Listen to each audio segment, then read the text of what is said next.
Так, мен айтып берейін. Так, кеш жарық, ханымдар мен мырзалар. Так, бүгінгі зумды жүргізетін компания, Forever компаниясының супервайзері, қазіргі таңда арманы үлкен, мақсаты нық, ай сайын активності үзбей орындайды, я? Қазіргі таңда команда создавать етіп жатқан. Былайша айтқан кезде семинардан қалмайтын күнделікті бәріміз айтып жатамыз, бірақ көбінесе әлі көп адам бизнесті нақты қолға қазір толығымен алып, керемет осы армандарын жайлап шеті орындалып жатқан Тұяқбаева Сандуғаш ханым өте ұқыпты, өте тиянақты жүргізеді. Соңына дейін тыңдайтын болсақ, өте көптеген ақпараттар алуларыңызға мүмкіндік бар, Сол үшін мен микрофонымды өшірем, Сандуғаш ханым. Микрофон өзіңізде. Рахмет, Күнсұлу ханым, таныстырғаныңызға. Қайырлы кеш, құрметті форейвершілер. Уақыттарыңызды бөліп, кіріп жатқандарыңызға көп рахмет. Ал енді маған бүгін мына 7 қадам бар ғой, 7 қадамды күнде естіп жүрсіздер, естімегендер бар шығар. Атиланың өте үлкен ақшаға сатып алған осы бизнесті жүргізетін жүргізуші күші 7 қадам. 7 қадамның біріншісі тізім жасау болса, екіншісі жаңағы приглашение, шақыру. Осы шақыруға тоқталып өтейін деп отырмын. Шақыру. Бұл шақыру жаңағы 3-ші қадам дейміз ғой, шақыру. Мысалға сіздер тізімдерді жасап алдыңыздар, жаңағыдай бүкіл тізіміңізді жазып алдыңыз. Ал енді сол адамдарды қалай шақырамыз? Тізімдегі адамдарды шақыруымыз керек, Шақыруға қорықпау керек. Біріншіден, шақыру үшін біздің бизнеске не үшін адамдар келеді? Forever'ді не үшін таңдаймыз? Сол сұраққа жауап тауып алуымыз керек. Жауабын тауып алатын болсақ, ол кезде бізге шақыру оңай болады.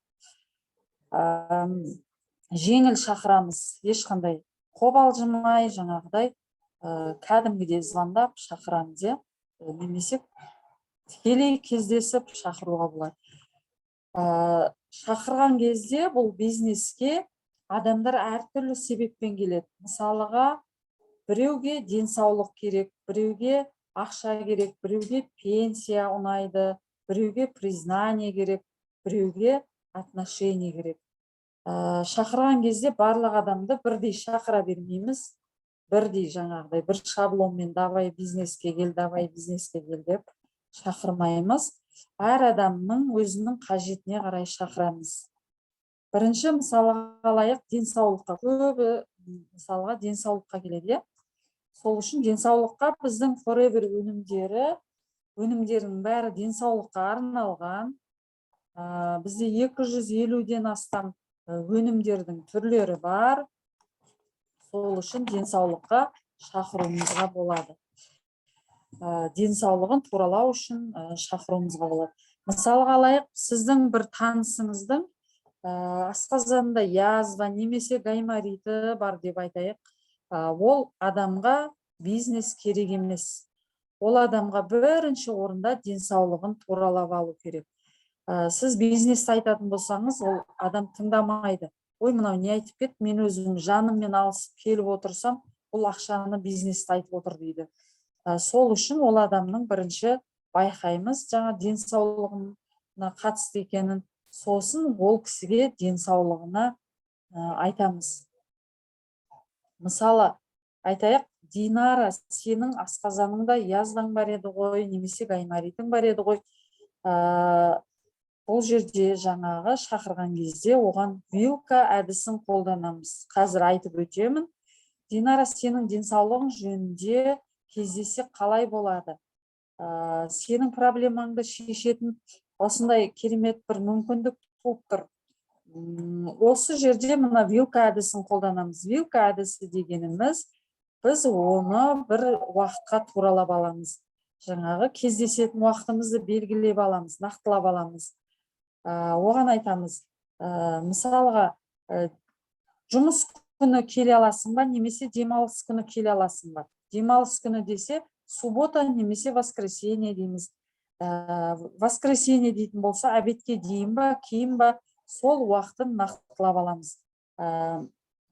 Немесе мереке келе жатқан болса, бір мерекеге дейін ба, кейін ба, оны да нақтылап алуымыз керек. Сосын ол ойланады, қай уақытқа барсам екен? Жаңағы өзінің уақытын туралай бастайды. Сол кезде ол сізге жаңағы уақытты нақтылаған кезде ол сізге сылтау айтуға ешқандай шамасы келмейді. Амалсыз уже сіздің уақытыңызға бағыттай бастайды уақытын. Сөйтіп өзінің уақытын айтады. Екінші, бұл шақыру, бизнеске шақыру. Бизнес, кейбір адамдарға бизнес керек, ақша керек. Сол үшін мысалға қазір барлық адамға тауып жатқан табысы жетпейді. Өздеріңіз білесіздер, барлық жерде қымбатшылық, кредит дегенде. Сол үшін ол кісіге шақырған кезде, жаңағы ол кісіге қазіргі заманда электрондық заман, электронный жүйе арқылы табыс табуымызға болады. Қосымша, айлыққа қосымша табыс тапқысы келетін адамдар. Біреу қосымша жаңағы тренер болуы мүмкін, қосымша тігіс тігуі мүмкін, немесе маникюрмен айналысуы мүмкін, немесе біреулер 2 сменмен жұмыс істеуі мүмкін. Сол кезде сол кісіге айтасыз. Мысалға, мемлекеттік қызметкерлерді алайық. Олар қосымша табыс ақшасынан, айлығынан бөліп, қосымша табыс тапқысы келеді міндетті түрде. Өйткені айлық еш жерге жетпейді. Мысалға алайық, сіздің бір құрбыңыз 2 сменмен жұмыс жасайды дейді.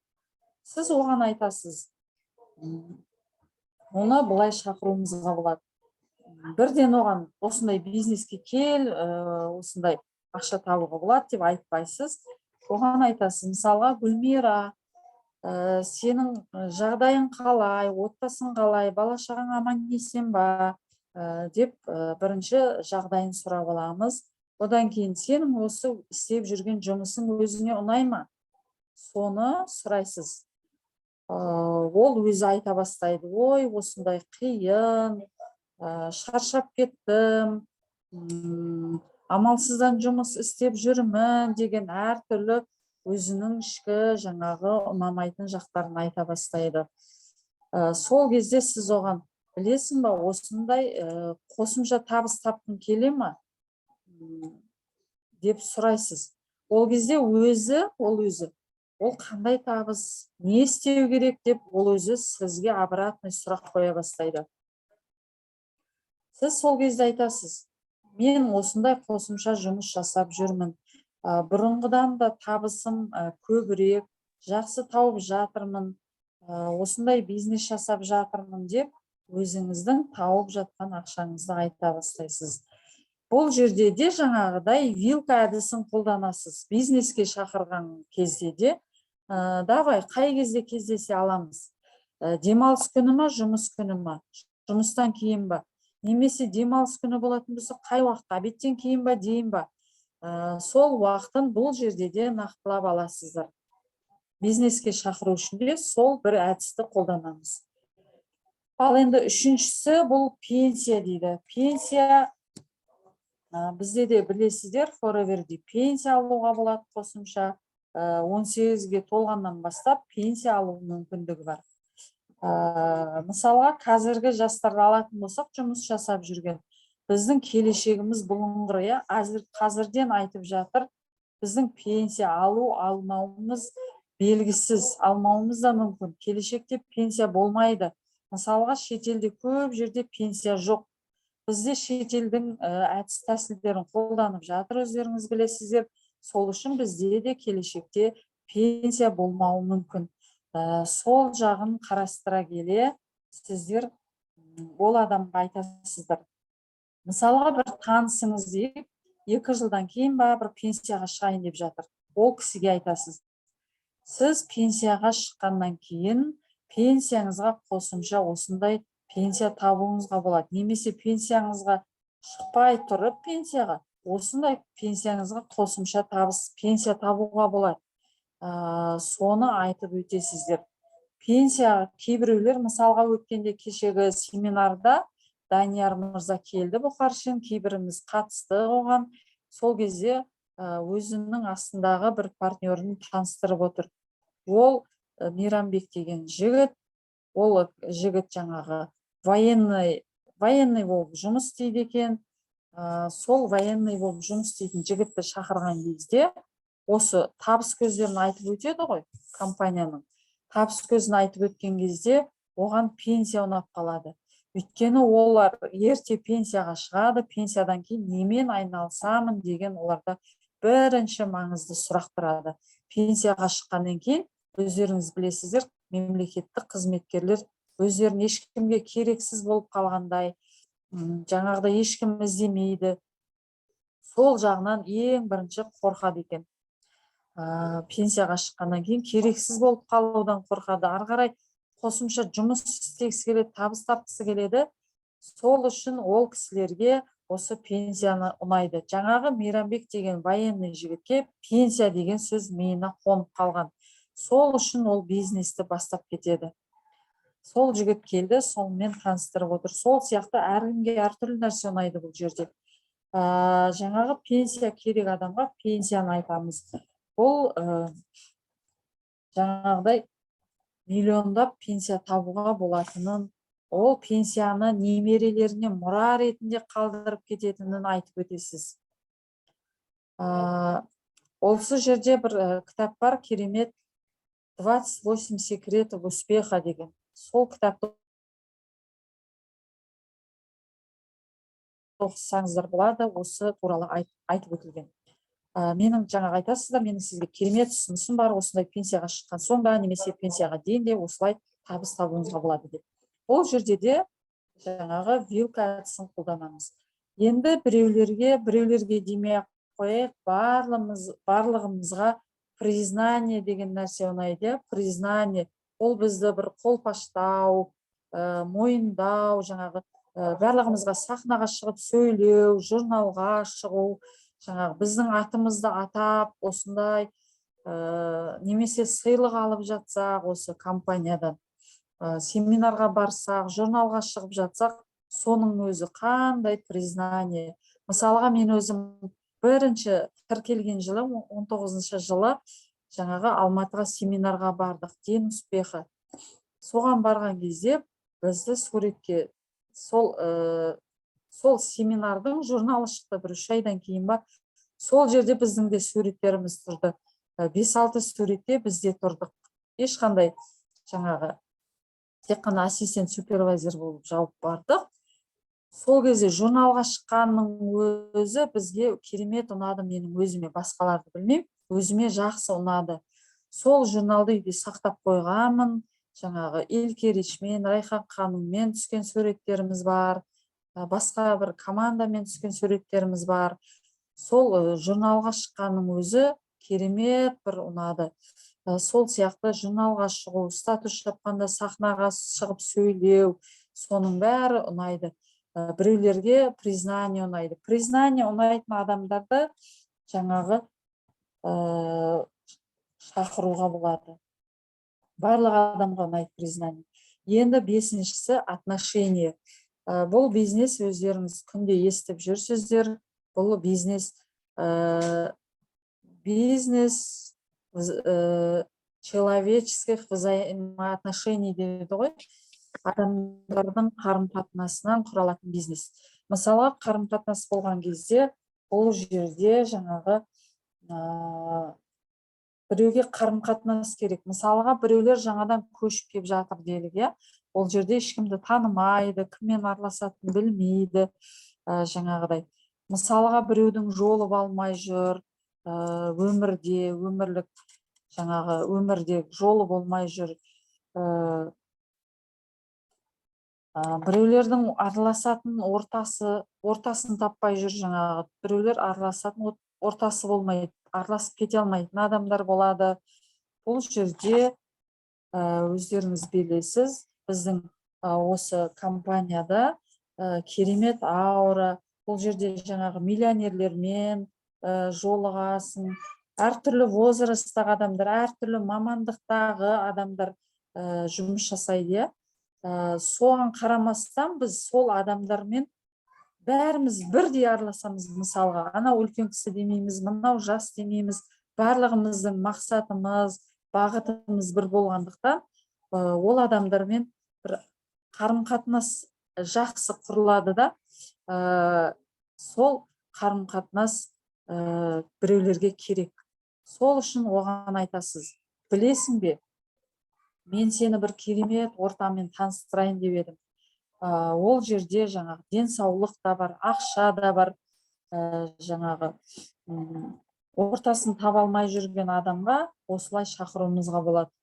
Бұл жерде ол өз ортасын тауып кетуі мүмкін.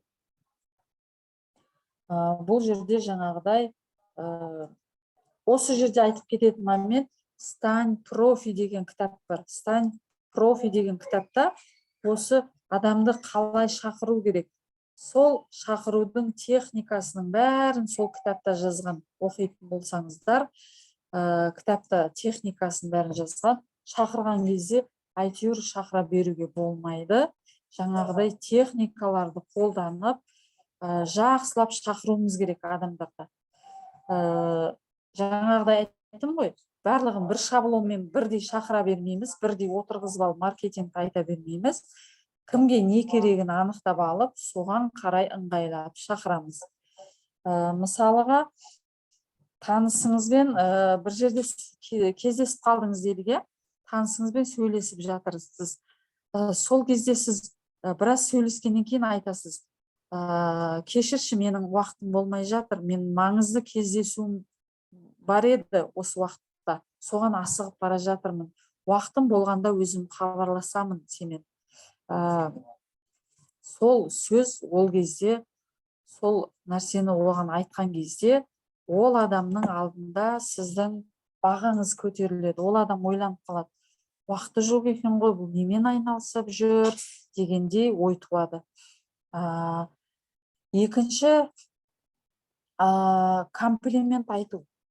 Барлық адамға білесіздер, комплимент айтқан ұнайды, сол комплимент айтуды да үйреніп алуымыз керек. Мысалы, біреуге комплимент айта отырып шақыруға болады. Мысалға, сен білесің бе, сен өзің мамандығыңның мықты профисің, сен өз мамандығыңды жақсы меңгергенсің, жұмысыңды тиянақты орындайсың. Менің саған бір жаңағы ақылдасатын шаруам болып тұр, сенің кеңесің керек болып тұр деп, ол адамға бір не бересіз ғой, жаңағыдай. Ол адамның бір авторитетін көтеріп, бағасын көтеріп қоясыз.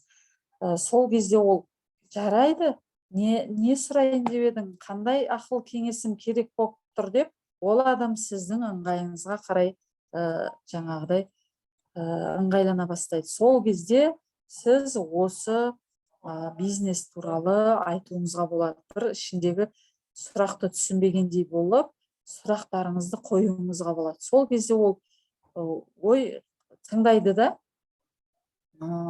өзі сізге жауап табу үшін ол изучать ете бастайды ғой.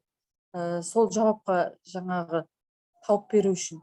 Сол үшін жаңағы изучать ете жүріп, ол айтады, ой, мына бизнес маған керек екен ғой, бұл маған да керек деп, өзі тартыла бастайды ол кезде.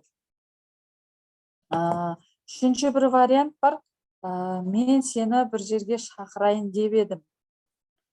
Жаңағы айтып өткендей, сенің кеңесің болып тұр еді, керек болып тұр. Осындай жұмыс бар, табыс табуға болады қосымша деп шақыруымызға, саяхаттауға болады деп шақырамыз. Сосын тағы бір момент бар осы шақыруда, өзіңіздің бір оқып жүрген жақсы кітабыңыз, мысалы осындай психологиялық кітаптар болатын болса, кітабыңызды ол кісіге беріп қойыңыз. Беріңіз да, мен саған осы күшті кітапты оқыдым, керемет екен. Сен осы кітапты оқышы, бірақ маған 2-3 күнде қайтарып бересің осы кітабымды. 2-3 күнге оқуға саған беремін деп қолына ұстатып жібересіз. Сол кезде ол кітапты оқиды, сізге қайтаруды ойлай бастайды. Қайтарып беруім керек деген, оның миында 2-3 күнде қайтарып беруім керек деген нәрсе тұрады да, ол жаңағы кітапты тез оқи бастайды, одан кейін сізге қайтаруды ойлап тұрады. Сол кезде сіз оған осы бизнесті жаңағыдай айтып өтуіңізге болады. Осындай шақырудың әртүрлі әдістері бар. Немесе каталогты, біздің компанияда жаңа қазақша түсінетіндерге қазақша, біреулер мысалы орысша каталог сұрап жатады. Сол каталогыңызды беріп қойыңыз. Мына каталогты саған берейін, продукция туралы өте керемет айтылған, аннотациясы жазылған. Сен осы кітапты 2-3 күнге мен саған бере тұрайын, 2-3 күнде оқып қайтарасың маған деп каталогыңызды ұстатып жіберуге болады. Жаңағы кітап сияқты. Ол да жаңағы бара салып 2-3 күннің ішінде жаңағы каталогты ішін ақтарып оқи бастайды, оқиды да продукцияларды, ой, мынау маған керек екен, мынау да маған керек екен, керемет жазылған екен деп, уже осы продукция туралы көп нәрсе біліп келетін болады ол сіздің алдыңызға. Құрамын, жаңағы бұл компанияның кім ашылған, президенті кім, қай жылы ашылған, соның бәрін уже түсініп, маған да керек екен деп кітабыңызды, каталогыңызды қайтаруға асығатын болады. Осындай керемет жаңағы шақырудың түрлі әдістері бар. Бірақ осы уақытты белгілеген кезде, жаңағы айтып өттік, вилка әдісін қолданамыз. Жаңағы жұмыс күні ма, демалыс күні ма, обедке дейін ба, кейін ба, мысалы обедтен кейін болатын болса, сағат 4-те ма, 3-те ма, соны нақтылап белгілеп алуыңыз керек. Сіз белгілеген кезде де айтасыз, өзіңіздің уақытыңызды жаңағыдай, мен мына күні бос емес едім, мына күні давай деп уақытыңызды белгілеген кезде, ол кісі уже жаңағыдай сылтау айта алмайды да, сіздің уақытыңызға ыңғайлана бастайды ол кісі. Сіздің уақытыңызға ыңғайланып, мен мына уақытта сағат мына уақытқа бара алады екен деп өзінің графигін түзе бастайды. Жаңағыдай қашып кете алмайды, былайша айтқанда. Сөйтіп уақытты четко белгілеу керек. Сағатын мысалға 4:30 бола ма, 3:20 бола ма, нақты минутына шейін нақтылап алуымыз керек. Бұл жерде өзіңіздің уақытыңызды бағалайтыныңызды, уақытыңыздың жоқ екенін ол кісіге білдіретін болсаңыз, ол сіздің уақытыңызды бағалап, сіздің уақытыңызға ыңғайланатын болады. Осы вилка әдісін кез келген шақыруда, кез келген жаңа бизнеске шақырасыз ба, денсаулыққа ма, жаңа признаниеге ма, кез келген адамды шақырған кезде осы вилка әдісін қолдануымыз керек. Мысалға, кейбір адамдардың алдында өзіңіздің тізім жасап қойған ежедневниктеріңіз бар ғой, жазып жүрген. Соны ашасыз да, жаңағыдай, саған қай уақытың бос екен, мен саған вторник мына уақытың бос екен, осы уақытқа келе аласың ба деп, өзіңіздің жаңағы уақытыңызды бағалы екенін, уақытыңыздың жаңағы сол уақытқа ол адамды келуін, келмеуін нақтылап аласыз. Келтіретіндей қылып нақтылайсыз. Сол кезде ол адам ойланып қалады, сіз ежедневнигіңізді ашқан кезде, мына танысымның жаңағы подружкаңыз болсын, танысыңыз болсын, басқа бір бейтаныс адам болсын, мына кісінің уақыты жоқ екен ғой, немен айналысады деген, ол кісіде жаңағыдай бір қызығушылық туады. Сөйтіп, ол жаңа айтып өттім ғой, өзінің қашып кете алмайды, өзін сіздің уақытыңызға ыңғайлай бастайды. Саған осы уақытты жазып қояйын деп, ежедневнигіңізге нақтылап жазып қоясыз. Осы жазып жаңағы уақытын белгілеп алған кезде, міндетті түрде соңынан егер кездесіп отырған адамыңыз болса, келістік деп қолына аласыз. Келістік па, келесің ғой, деген сөз емес, келістік деп қолына аласыз. Телефонда болатын болса, келістік, сол кезде сені күтемін деп нақтылап айтуымыз керек. Сол кезде ол адам уже сол уақытқа ыңғайлай бастайды. Егер сіз жаңағыдай мына уақытта келе аласың ба, қай күні келе аласың деп ол кісінің ыңғайына қарайтын болсаңыз, ол кісі уақытым жоқ, немесе ол күні мына жаққа барамын, ол күні ана жаққа барамын, шыға алмаймын деген неше түрлі сылтауларды айтып, сіздің ол жерде сөзіңіз жүрмейді. Сол үшін жаңағы вилка әдісін қолданып, уақытын қай күні, қай уақытқа, қай сағатқа бәрін нақтылап алып, четко нақтылаймыз, келістік, күтемін деген сөзбен аяқтаймыз. Ал енді баршаңызды осы қанша адам кірсе де сол адамдардың осы уақытыңызды бағалап кіріп тыңдап отқандарыңызға көп рахмет. Менің айтатыным осы, уақытта жақындап қалыпты. Сіздерге бір кішкене де болса ой салған болсам, қуаныштымын. Тыңдағандарыңызға көп рахмет. Сау саламатта болыңыздар. Алғысымыз шексіз, өте қуаныштымыз. Тамаша информация алдық десек те болады, иә? 15 адам, ешқайсысы керемет тамаша тыңдады деп ойлаймын. Рахмет, алғысым шексіз, Алла разы болсын. Бизнеста тек қана сізге сәттілік тілеймін. Рахмет сіздерге, Алла разы. Керемет, вилка әдісін қолдану керек, өте дұрыс айттың. Вилка әдісімен қолдансаң болды ғой, жолдың бәрі ашық. Давай, сәттілік. Менеджер бол, керемет ұстастады, керемет бриллиант бол. Рахмет, Давай, өте ұқыпты, тамаша. Давайте. Бірге